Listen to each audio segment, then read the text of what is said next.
কেউ যখন কাউকে কষ্ট দিয়ে কান্না করায় তখন ফেরেশতাকে আল্লাহ জিজ্ঞেস করে, ও ফেরেশতা, আমার বান্দাকে কাঁদালো কে?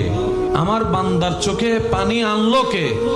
ফেরেশতা বলে, আল্লাহ অমুক অমুক অমুক অমুক এইভাবে তাকে কষ্ট দিয়েছে।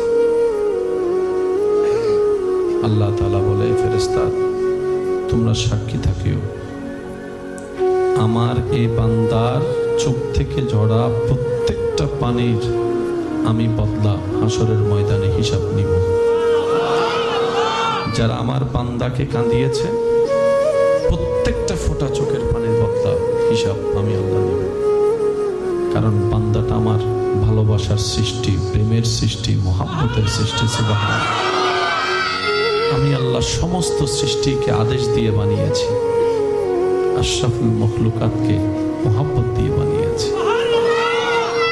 কোনো বান্দাকে কষ্ট দেওয়া আল্লাহ পছন্দ করে না, আল্লাহ পছন্দ করে না।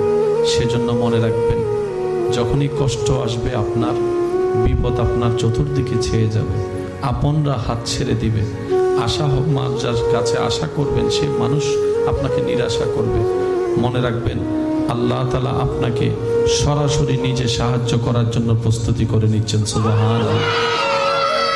তুফান যখন হয়